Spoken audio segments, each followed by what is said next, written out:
Hello मेरे बच्चों, very good morning all of you. I am your physics शिक्षक Kuldeep sir. Today I will teach you new topic power in AC circuit.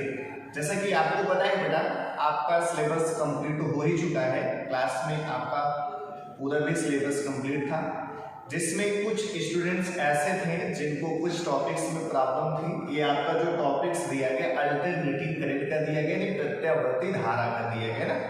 तो कुछ student ऐसे थे जिन्होंने मुझसे कहा कि सर पावर इन एसी पे एक वीडियो बना दे जिससे कि मुझे समझने में थोड़ा सा आसानी हो. तो उसको देखते हुए मैंने क्या किया, आज पावर इन एसी सर्किट, जो आपका पावर इन एसी सर्किट दिया गया, आज हम लोग इस पे बात करेंगे.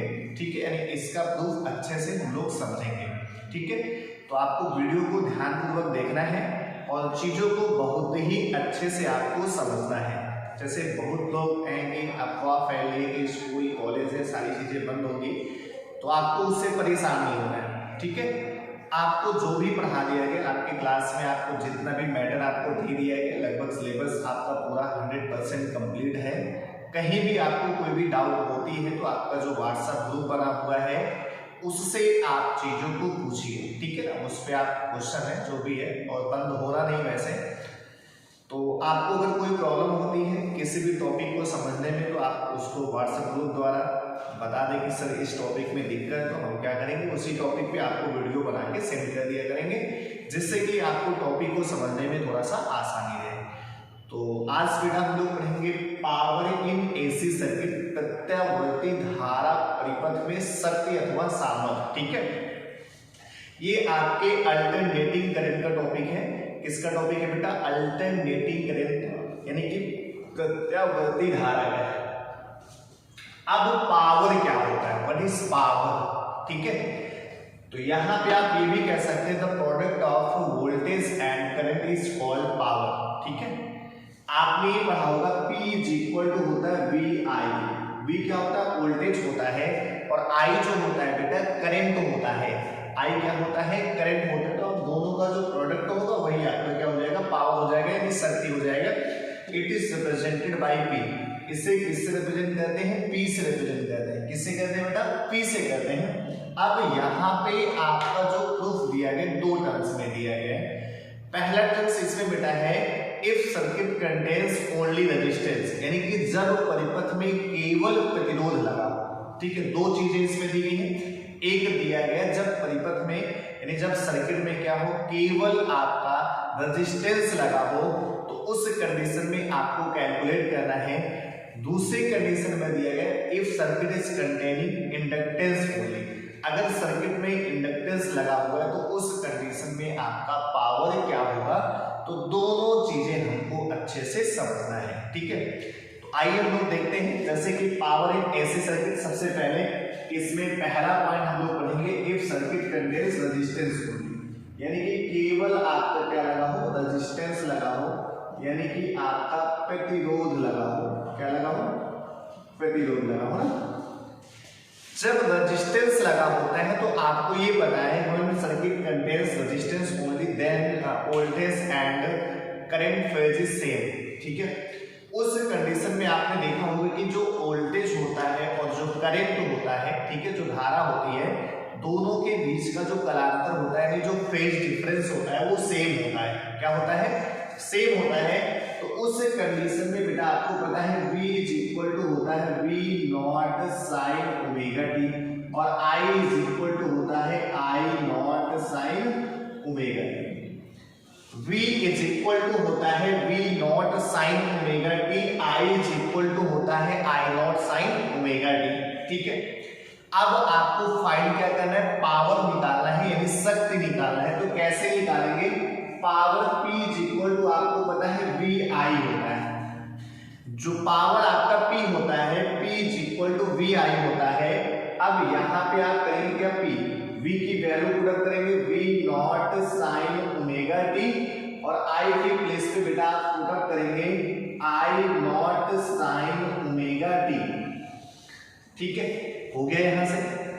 अब P इज इक्वल टू हो जाएगा V nought I nought sine square omega T.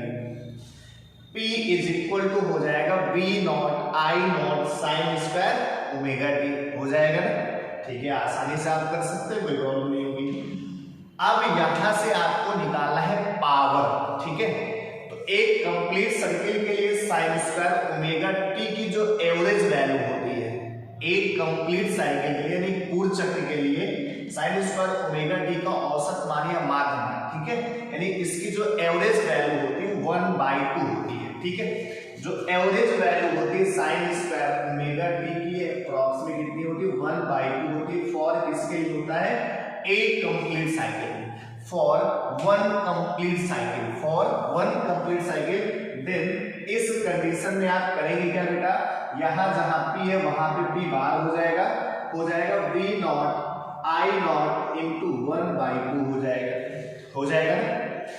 Then P bar is equal to, इसको आप पुट अप कर सकते हैं V nought by √2 and I nought by √2।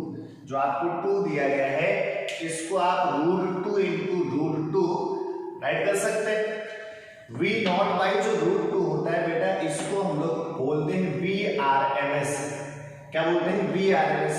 और जो I नॉट बाई √2 होता है इसको हम लोग बोलते हैं IRMS। क्या बोलते हैं, IRMS, ठीक है। IRMS का मतलब root mean square value for current.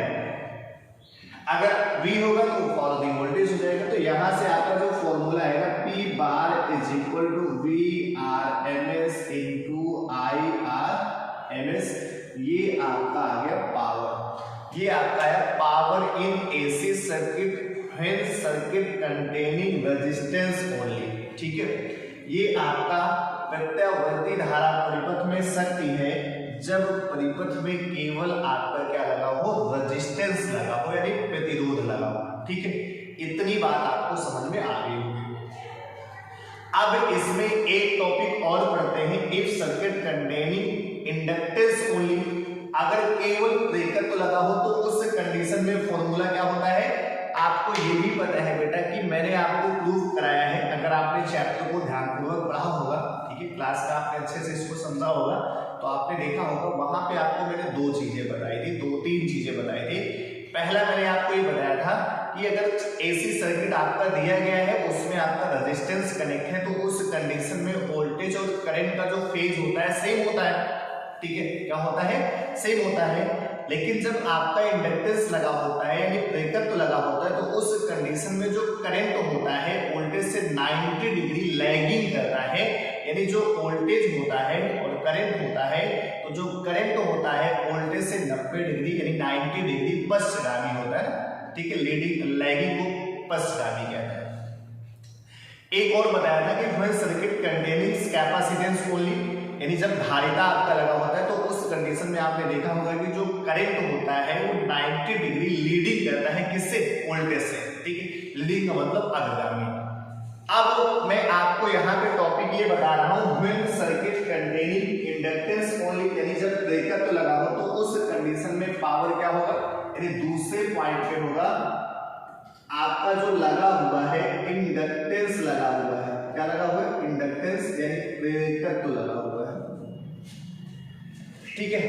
If circuit containing inductance only, उस कंडीशन में क्या होता है, इन दिस कंडीशन आपको पता है we know that V is equal to V naught sin omega t। V is equal to V naught sin omega t होता है, clear. V is equal to V naught sin omega t। अब आपको ये पता है कि जब inductance लगा होता है तो उस कंडीशन में जो करंट होता है, क्या होता है बेटा, करंट होता है वो 90 डिग्री लैगिंग कर रहा है। क्या करता है, 90 डिग्री लैगिंग यानी 90 डिग्री वोल्टेज से पश्चगामी होता है।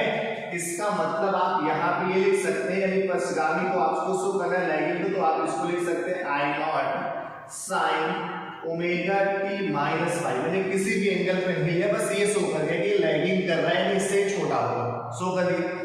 अब आपको फाइंड क्या करना है, पावर फाइंड करना है। तो यहां से आपका जो पावर होगा P is equal to VI।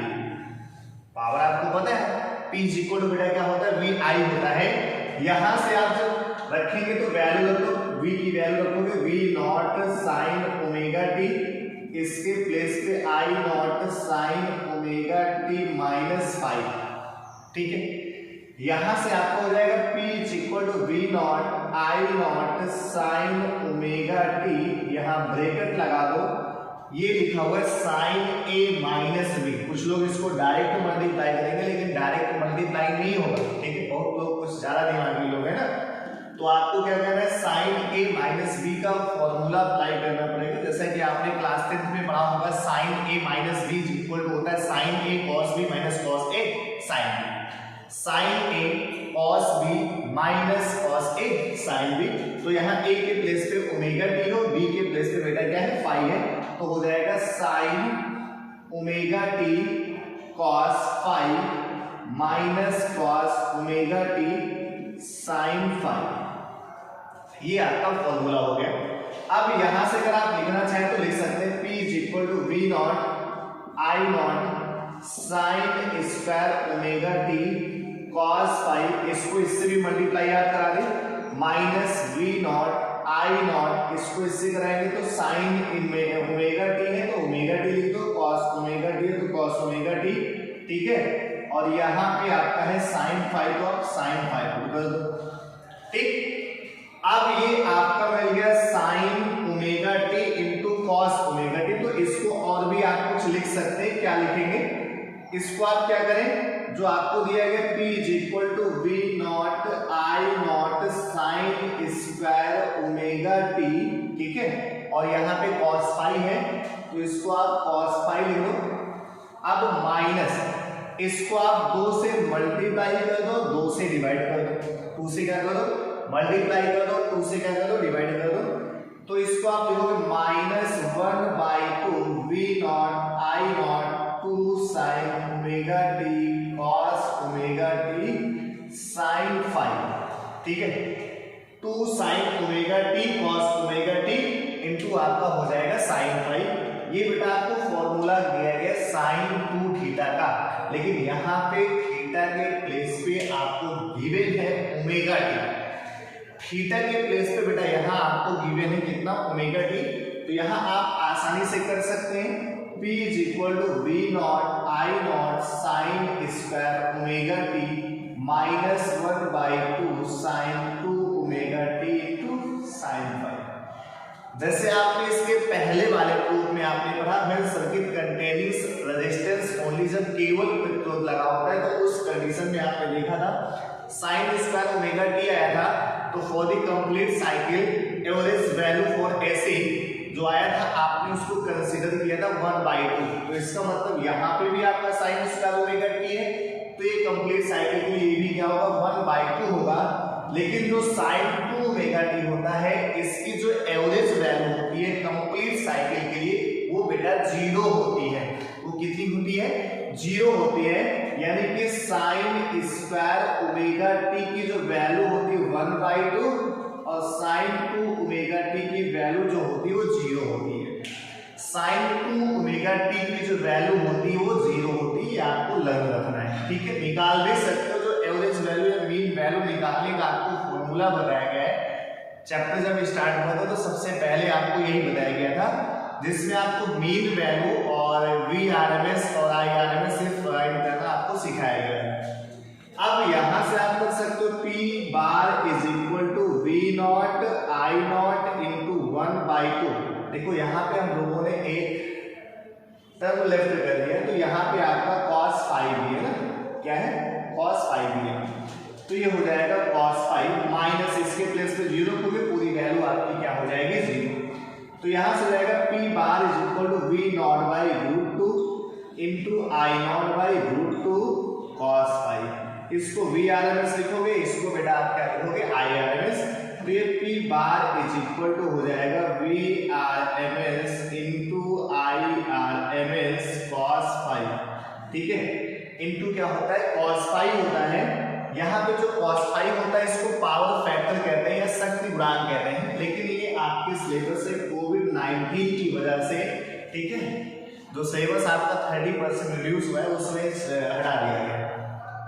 बहुत छोटा सा टॉपिक है लेकिन फिर भी हटा दिया गया है। इसको पावर फैक्टर बोलते हैं, यानी शक्ति गुणांक कहते हैं। क्या कहते हैं, पावर फैक्टर कहते हैं, शक्ति गुणांक कहते हैं। तो इसको आप एकदम इजी वे में समझ सकते हो। अब इसको आप देख लीजिए, आसानी से देखिए आप, यानी आपका जब इन रेजिस्टेंस हो उस कंडीशन में भी आपको कर लेना है, और जब आपका इंडक्टेंस और रेजिस्टेंस अलग अलग दोनों कंडीशन में आपको फाइंड करना है। दोनों कंडीशन में आप कर सकते हैं। पेपर में आपसे जो एग्जाम में पूछा जाता है वो इंडक्टेंस वाला ही पूछा जाता है, रेजिस्टेंस का नहीं पूछा जाता है। किसी बुक में रेजिस्टेंस का दिया भी नहीं है, केवल आपका इंडक्टेंस का दिया गया। तो आपको दोनों समझ लेना है कि जब इंडक्टेंस लगा होता है तो क्या होता है, और जब रेजिस्टेंस लगा होता है तो उस कंडीशन में क्या होता है। तो चीजों को आपको बेहतर तरीके से समझ लेना है।